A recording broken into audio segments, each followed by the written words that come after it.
This is a coffee machine for all you purist aficionados of espresso. It's called the ECM Puristika, and it's targeted solely at those who do not drink milk-based coffees. In fact, you can't even make a milk-based coffee. It doesn't have a steam one, you can't steam milk. So it's designed to really focus your attention on exploring the possibilities of the espresso. But is there enough value in the machine to be worth it? Well, let's check it out.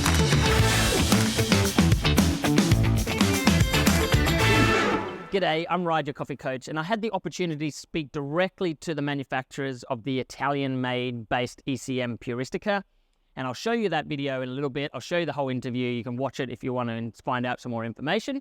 But I want to talk to you about the ECM, and I want to know your thoughts as well. I haven't had a chance to actually try the coffee from the ECM Puristika, but I know ECM as a brand, and I've tried copies on their other machines like the Mechanika, and so I know that they do have a great quality product, and I know that the coffee is going to be exceptional. The Puristika is a bit of a deviation from the norm because it is only an espresso-based coffee machine, and you cannot do anything outside of espresso on it. So it's a standard E61 group head, which is a very classic Italian model design. And it's a single boiler, and it comes with a PID for temperature stability, and it comes with a vibration pump and a nice glass 2-litre water reservoir so that you can pump through about 30 espressos at a time before you need to refill. The other big feature that they focus on is the massive expansion valve, or the OPV, the overpressure valve, that sits on the front for you to easily access and adjust, look at the meter, and know what pressure you're putting your coffees to. So ECM are well known for their specialty coffee product, and I really love the brand. I love what they're doing. I love where they're going. This one's a little bit different. The first thing I noticed about this machine is how small it is. Like literally the size of the machine, not including the drip tray, is no bigger than my phone, which is about 10 centimeters deep, 10 centimeters wide, maybe even less than that. Probably 1.5 times my phone high, making it a really compact unit. However, you also have this massive reservoir, which is for your water, which is quite big. And you got to find where you're going to put that. Do you put it underneath the counter? If so, you need to get some longer hoses, but it's still going to be a little bit clunky. I don't know, and you might have another opinion here, whether it's the nicest looking design, because as everyone knows, I'm not a big fan of the external motors and pumps on machines, especially when you're talking about your home machine. On a commercial machine like the Synesso, it's fine. You can mount it underneath the bench. But if you're at home, you don't want to have to drill holes through your bench top. You don't want to have big, ugly cables coming off. And this reservoir of water makes me think it's a little bit similar. Like maybe if they made more of a feature out of it, put some LED lighting around it and really glows when the water's filled or has some sort of feature. Maybe it's like that. Maybe you enjoy the fact that there's this huge water reservoir on the bench top so that when people come around, they see it and go, wow, what's this? And then you start the conversation there. But for me, I feel like, yes, the machine is tiny and compact, but that's because the massive reservoir is outside. And if you put that in, then the machine's actually huge, and it still only does espresso. Now, these are just my thoughts. I might be right 99.99999, but I'm not 100% right all the time. So these are just what I feel, and I want to hear how you feel and whether I've got something wrong or I'm not quite perceiving it in the right way. Drop a comment in the section below, and I'd love to hear from anyone who's thinking about buying this machine or have already bought it and own it and have been using it. And of course, if you like these videos, consider subscribing if you haven't already. If you have, bless you. Now, the other main feature is the OPV pressure valve, which is a big feature for a lot of those people who want to explore and tinker around with different types of pressures for your espresso. And we're in this world of exploring coffee right now. And so there's a lot of different machines coming out with pressure profiling, flow meters, different types of ways of manipulating the extraction at that point to lower pressures or increase pressures and just see what the different flavors that might come out of it. I really love that they've put this OPV valve right up front and center so that you can dial around with it and you can see it move on the needle up and down.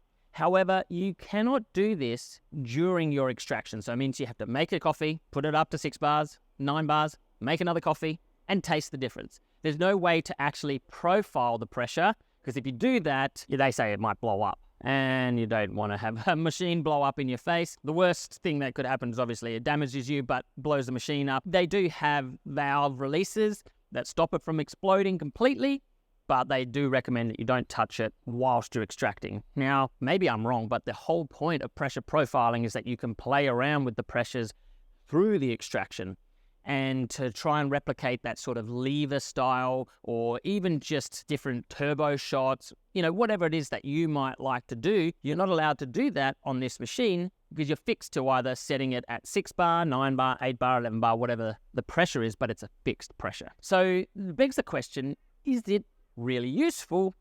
I don't know. That's what I would love to hear from you guys. In my opinion, not so much. The Synesso coffee machine, even though it's much harder to do it whilst you're making every single shot, you can actually change the different profiles. So you can go from a 3 bar to a 6 bar to a 9 bar, back to a 6 and down. So to create a curve that's similar to a lever machine. Now, this doesn't let you do that at all. I'm kind of thinking, if that's the feature, is this to play around with your espressos, why didn't they include that? And does it make it even that useful? I don't know. So if it was $500 for this machine, the same price as your Gadget Classic Pros, then I might understand, yeah, you're really getting a nice cheap unit that's high quality build, and that's what the limitations are. However, this machine is about double that. It's close to $1,000, maybe even a little bit more US dollars.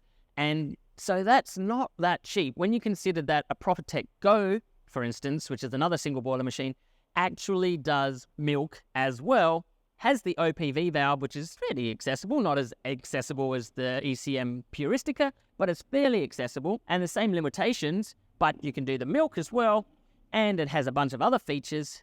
Then I'm trying to go, which would I prefer? I think I would go the ProfitTech Go over the ECM Puristika.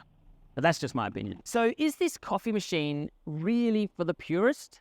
Or is it for those who just want something simple and would never want to have a milk coffee ever? I mean, they don't have any friends that ever come to visit them that want to make a milk-based coffee. Maybe there's a market there for you. In the cafe, I think 95% of customers have a white milk-based coffee. The 5% others might drink black coffees, but they also might occasionally have a milk-based coffee, or at least in their household, there's a partner or a child or someone else who has something that they want milk in. So for me, this coffee machine doesn't really fit the bill. It's not what I would prefer to see. So watch the interview next and let me know what your thoughts are on whether you think this machine is perfect for you, if you're that type of coffee aficionado, or whether this is just a little bit wrong for the market. G'day guys, Ride here, your coffee coach. I'm here with Ari from ECM with the amazing new gear that's coming out of their factories now. It's really, really high quality. But take us through the Puristika and what was the thought process behind this model, why this would sit well in the marketplace and with its targets? So that's a machine that we designed for the espresso drinker, because it's basically just an espresso machine without steam. So the main characteristic is, of course, the size. And the main feature, I would say, also my favorite in terms of aesthetic is the pressure valve. So basically, you can adjust the pressure on the pack or the coffee cup pack. So, and it looks just stunning. I think it looks like a clock. Manual espresso profiling, like pressure profiling on this. Before the extraction. So you should always set before extracting. Not during the extraction, otherwise can cause problem. Yeah. So how does one set it then? You just have to, like, there's no... okay, at 9 bars? Yeah. And then you can just dial it back from there. The footprint is tiny. Like, look at, I'm going to show you the phone. My phone, it's the size of my phone. Depth of my phone. It's incredible. Maybe double, not even double the height of my phone. So beautiful. Aesthetic feature that we have done just for this model. The round edge, the gouge, round edge here. This built-in cup tray. So you can find only on this model. Did you tell me that coating? What's the coating called? It's called anthracite. So it's a finishing that doesn't scratch, basically. Yeah, it's between black and gray, and it's a classic ECM color. We usually do for most of our model. How many espressos do we expect to get out of the reservoir? We do around 25 to 30 extraction. 25 to 30 extraction, yeah. Yeah, how long you do, yeah. I mean, that's pretty good. That's 25 extractions is good. So I hope that's given you some insight if you were looking at the machine and you're wondering, what is this going to do for me? And if you have a machine, please leave a comment below. I'd love to hear from you. If you've got this machine and you think it's fantastic and I'm completely wrong, I don't mind being wrong. It's that 0.0001%. I'll take it. But I'm Ryan, your coffee coach. And as always, enjoy your brew.